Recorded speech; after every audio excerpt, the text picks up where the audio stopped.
ሰላም ሰላም ቤተሰብ እንዴት አደራችሁ? እንዴት አረፈዳችሁልኝ? እኔ ደህና ነኝ፣ እግዚአብሔር ይመስገን። እንግዲህ ደህና ነኝ ማለት ነው። እኔ አሁን እየፈራው ነው፣ የምር በጣም እያስፈራኝ ነው ያለው ነገር። ትላንትና ወደ 3 ሰዓት አካባቢ ይመስለኛል። ከዛ በኋላ አልተተኮሰም። 3 ሰዓት ከቀኑ 3 ሰዓት ማለት ነው። ያኔ የተተኮሰ እንትን ማለት ነው። እኛ ሰፈር ነው፣ ከኛ ቅርብ ነች። ኢላት ከተማ፣ ኢላት የምትባል የእስራኤል ከተማ ማለት ነው። ወደዛ የተተኮሰ ነው እንግዲህ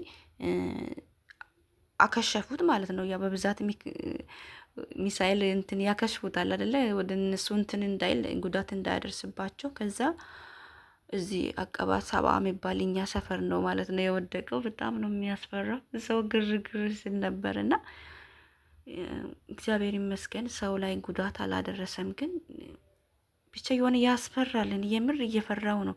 አያችሁ እቺ ከተማ የሆነ ቀይ መብራት የሚበራበት አያችሁ? እቺ ማለት ኢላት ነች፣ እስራኤል ከተማ ነች። የሆነ ጫፍ ላይ ያለች ከተማ ያው እስራኤል ናት ማለት ነው። እንግዲህ ምን ያህል ቅርብ እንደሆነ ያያችሁ እንግዲህ ወደዛ እንትን ስል ነው መሀል ላይ ሲያከሽፉት እኛ ጋር ወደቀ ማለት ነው። እንጃ በጣም ነው የሚያስፈራው። በስመ አብ ወልድ እንጃ ፈጣሪ ሰላሙን አምጣው እንጂ እኔ አላቅም። ጸልዩ በየእምነታችሁ። እኔ እየፈራው ነው የምር። በቃ ይሄ ነገር ምንም እንትን እያለ እየጋለ እየሄደ ነው እንጂ ምንም በየቀኑ እንትን ነው፣ ሰው መሞት ነው። ፈጣሪ ሆይ ሰላሙን አምጣ እንጂ በጣም ይከብዳል። በጣም ነው የሚያስፈራው፣ ይከብዳል። እኔ ሁሌ አሮጊቷን ይዤ እወጣለሁ እና አሁን ይዤ አልወጣም አልኩኝ ማለት ነው። ማታ ማታ አሮጊቷን ይዤ እወጣለሁ። ምክንያቱም ቤት ውስጥ ያው ታውቁታላችሁ፣ ትላልቅ ሰው የሚጠብቁ ልጆች እና ቤት ውስጥ ሲቀመጡ በጣም ይረብሻሉ፣ ይነጫነጫሉ። እና እኔ አሮጊቷ ሁሌ ነው ማታ ማታ ይዤ የምወጣ። እኛ አካባቢ ነው፣ ቲቪ ላይ አይታችኋል ብዬ አስባለሁ፣ በዜና ማለት ነው። ሰባ የሚባል እኛ አካባቢ ነው የወደቀበት ማለት ነው። እኔ እንጃ ፈጣሪ ሰላሙን አምጣው። ሌላ ምን እንላለን? ምን ማለት ምንም የምትሉት ነገር የለም። በቃ ከመጣ መጣ ነው። ምን ማድረግ ትችላላችሁ? ግን ያው ትፈራላችሁ። እኛ በማናውቀው ተሰደን ራሳችን ለመቀየር ነው። ይሄ የሚታዩት ከተማ እስራኤል ነው፣ ኢላት የምትባል ከተማ ማለት ነው የሚታየው ማለት ነው። መሀል ላይ እንትን አለ፣ ሀይቅ ትልቅ እንትን አለ፣ ውሃ አለ መሀል ላይ። እሱ ነው በቃ የሚገድበው ጆርዳንን እንጂ በጣም ቅርብ ነች። ይታያል እያንዳንዱ ነገር።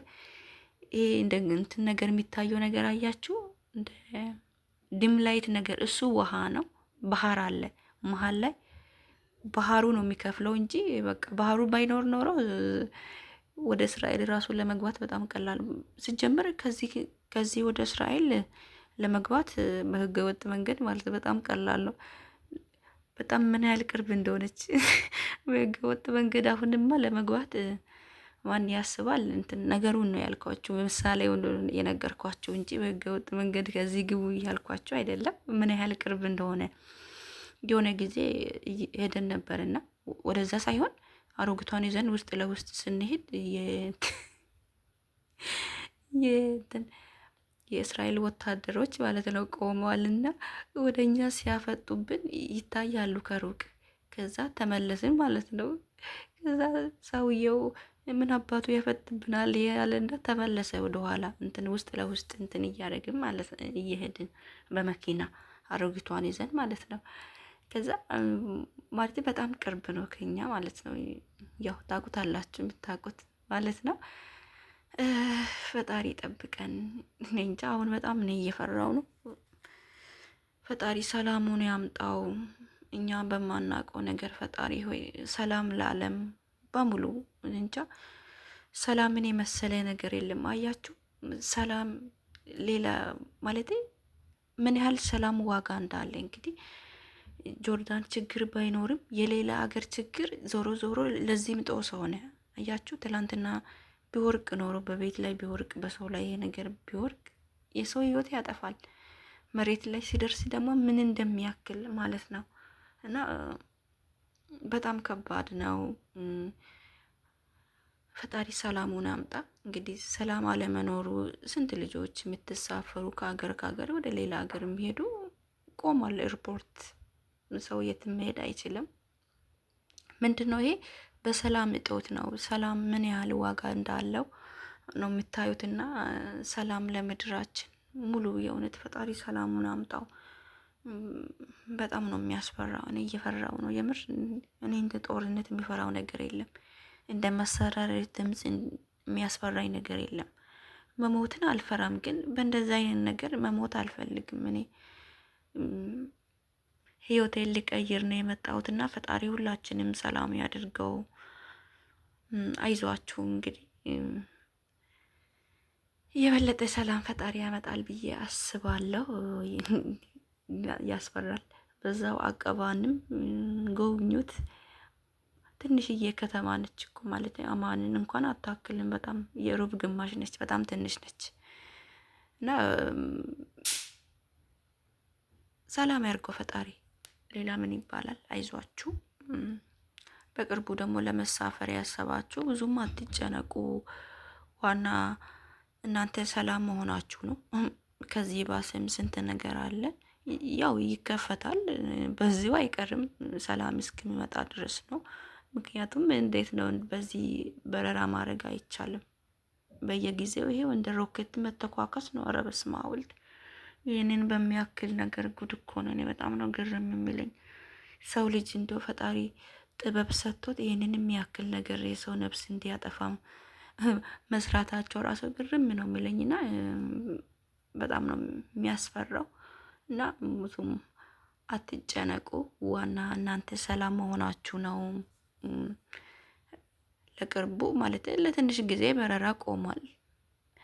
በሚቀጥለው ሳምንት በሚቀጥለው ወር የሚሳፈር ላለው ምናምን የምትሉ ልጆች አላቸውና ብዙም አትጨነቁ። በቃ በተከፈተ ሰዓት ትሄዳላችሁ። ዋና ሰላም መሆናችሁ ነው እንዴ።